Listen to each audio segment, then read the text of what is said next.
1. Do you know where your money is? Often we have a general idea of our finances. I use what I call sort of math. I sort of have an idea, I think I have around, etc. With so much email and regular mail being received daily, it's easy to overlook or save for later statements and letters from your bank, financial institution, advisor, broker, insurance agent, etc. Knowing not only how much you have, but where all that money is kept and managed is an important first step in feeling less overwhelmed. 2. Stay organized, especially when it comes to your finances. What do we do once we have all of our statements in front of us? Now, it's time to organize them so we can track them and stay on top of things. There are websites, apps, and even spreadsheet programs that'll do a pretty good job of organizing and tracking your expenses. You can use Excel, Google Sheets, Every Dollar, You Need a Budget, or my favorite, Mint. Mint, for example, links to your bank account, allowing you to create specific categories that you can organize your expenses into. This allows you to track categories over time. For example, how much coffee do you drink monthly at Starbucks? Knowing this information can give you a leg up on switching behaviors and help you stick to a budget. 3. Have a budget and stick to it. Now that we know where our money is and you have it organized all in one place, it's time to make a budget. Budgets can be scary, but they can be your best friend. They serve as a guide. When I work with clients, the first session we dedicate to the budget. The budget is the foundation upon which your financial house is built. It shows you where your money's going and gives you not only the opportunity to make changes, but to be intentional. Using the tools above, like Mint, which also has an app, allows you to always have access to your budget. This keeps you on target. Being intentional with your money assures you that nothing slips through the cracks, meaning all of your money has an assignment and it's working for you. Number 4, make a plan. Know what you want your money to do for you. This is a fun one to do. This is where you get to dream and create goals. After all, isn't that the point of working hard and saving for a chance to enjoy yourself? Having dreams and goals gives your financial life a purpose. We can focus on enjoyable things we want to do when we don't have to worry about money. Most of the time, when people decide they need to tackle their finances, they're already fearful and highly likely in debt. This can help refocus your energy into something positive. This is always a fun session with clients. We think in terms of short term, like 1 to 3 years, midterm, 3 to 7 years, long term, 7 to 15 years, and retirement goals. We plug these goals into a chart. Clients print them out, tacking them up in places they see every day, such as a bathroom mirror or refrigerator, as a constant reminder of why they're staying the course. 5. Have an emergency fund to cover unexpected expenses. Now the work begins. In Dave Ramsey's 7 baby steps process, baby step 1 is to save $1,000 in an emergency rainy day fund.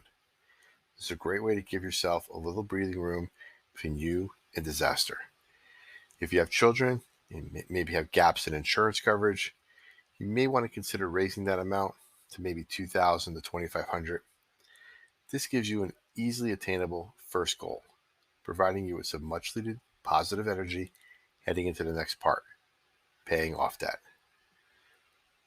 Once we pay off your debt, we'll focus on building this into a 3 to 6 month emergency fund, which all the experts agree is a smart financial move. Number 6, pay off debt as fast as you can using the debt snowball method. There are a few schools of thought on paying down debt. 2 of the more popular approaches are the debt snowball and debt avalanche. Let's examine both the debt avalanche first. The debt avalanche approach is where you start by paying off your highest interest rate debt first, attacking it until it's paid off, then rolling the minimum payment into the next debt. The debt snowball is slightly different in that you list all your debts from smallest to largest, ignore the interest rate, and attack the smallest until it's paid off, rolling the minimum payment into the next smallest. Having an eye on the debt payoff prize is an ultimate goal. There are several calculators and spreadsheet programs you can use to determine the length of time and money saved by doing either method. What the debt snowball method has that others do not is the element of quick wins. Achieving mini wins, in this case, a payoff of your smallest debt, you feel motivated to continue, more engaged in the process, and more willing to continue. You can even use the free debt coloring pages found on our website to mark your progress. 7. Protect yourself and your loved ones. Insurance provides you with an extra layer of protection while you're in the process of building wealth. Inevitably, something will come along and it'll end up costing you more than your emergency fund can handle. This is where insurance will come in handy.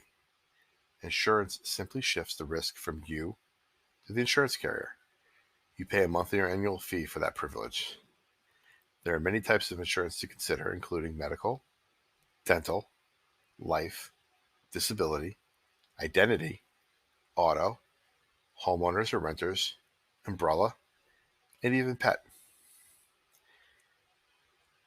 It is not enough to just have coverage you need to determine how much is the proper coverage. As your needs change, your coverage may change as well. For example, when you're single, you may have a small or even no life insurance coverage.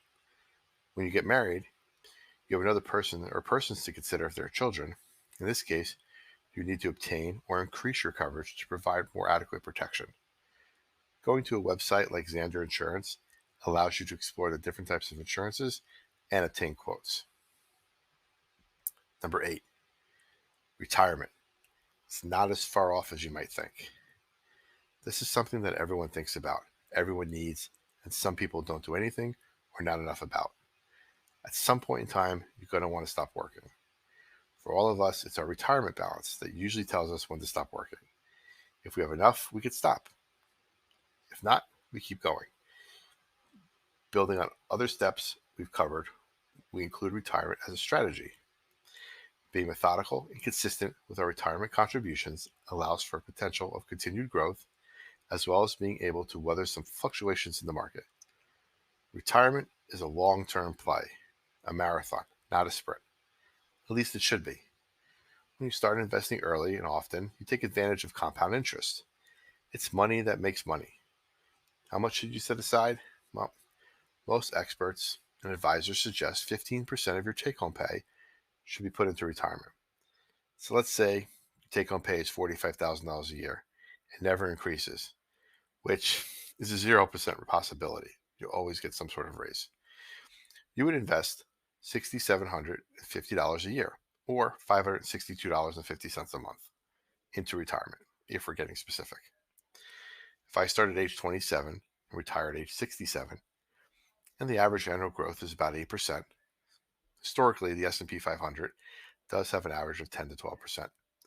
We'll use 8% here. I would have $1,963,693 in retirement, just shy of $2 million. $270,000 of that was contributions, $1.6 million of that was growth. There are several types of accounts you could put retirement in. These include IRAs, 401ks. Have you heard these terms before, I suspect? Yeah, probably have. Each one has two main choices, traditional or Roth. A traditional IRA or 401k is a pre-tax investment, usually called a tax-deferred account. This means you're putting off paying the taxes on the amount you put in and paying them later when you withdraw the fund. These funds are then taxed at your current tax rate at time of withdrawal. A Roth IRA 401k is different. This account uses after-tax funds, meaning you do not get a tax break up front. Your savings is on the back end. The earnings in the account grow tax-free, meaning you don't pay taxes on any capital gains or dividends that occur during the life of the account. This allows for a different strategy come retirement regarding income and taxes. Each of these accounts has contribution limits, currently $6,000. If your 15% is more than this, you would work with your advisor to open several different types of accounts. When discussing retirement options, it's best to sit down with a qualified investment advisor. You want to look for someone who is a fiduciary and fee-based. This basically means they put your needs first and they're not trying to put you in products that generate the most commission to them. Interview several before settling on a choice. Look for one that could teach you and inform you so you know what you're talking about. Remember, it's your advisor, it's your retirement. Number 9, investing in yourself and your future. Like retirement investing, you'll need to define your goals, short term versus long term. Depending on what your goals are, you'll develop a plan of attack to strategically reach them using non retirement investing. Types of investing here can include mutual funds, real estate, your kids' college funds, or even in yourself in form of self-improvement. Investing in yourself by taking a few classes that ultimately can increase your salary is a great investment to make. These types of investments are taxed at capital gains rates once the funds have been invested for 1 year and 1 day. Before that, and your withdrawals are taxed at normal income tax rate. Number 10, dot your I's and cross your T's. Documents everyone must have to make life simple. Well, this is last on the list and might be the most important one. That is because without this, everything you've done, everything you've built could be extinguished upon your death.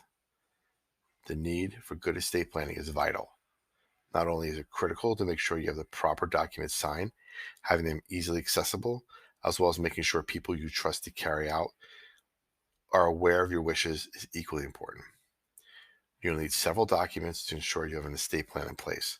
These include a will, a power of attorney, an advance directive, a letter of intent, as well as other pieces of information such as copies of deeds, copies of life insurance plans, and login information to online accounts such as your bank and creditors. This is about protecting your legacy. Wills need to be updated upon a move to a new state or whenever there's a major life event, such as a marriage, divorce, death of a spouse, birth of a child. A power of attorney, or POA, is arguably your most important document while you're alive. A will dictates how you want your assets divided upon death, while a POA dictates what happens while you're alive. A power of attorney gives someone you name the power to act on your behalf in terms of financial and other types of transactions. If you become incapacitated, your designee will take over decision-making capabilities for you. It is important to have this form ready well in advance of needing it and to inform the person you name so it doesn't come as a surprise to them. I would also suggest sending a copy of the form to your bank and life insurance, financial advisor, etc. ahead of time. It'll save a lot of money and a lot of time when it goes into effect. An advance directive is sometimes called a healthcare power of attorney. This allows someone to make medical decisions on your behalf. It is a separate form from a traditional power of attorney. You can name different people on each, or the same.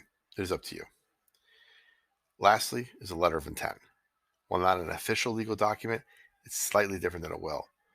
It is a letter spelling out your intentions to your heirs.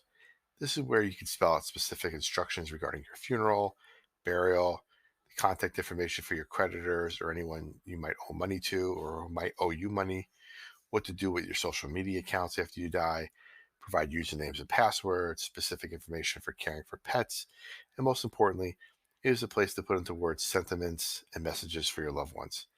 This does not replace the will, and again, it's not legally binding. You can use an accredited estate planning attorney to draw up these forms for you, or you can get started on online sites like Mama Bear Legal Forms or LegalZoom. So there you have it, our personal finance checklist to help you get your finances in order. But don't worry if it seems like a lot of work. We can help. We're here to guide you through every step and make the process as easy as possible for you. Give us a call or email us today to set up an appointment and take the first steps towards your journey to financial freedom.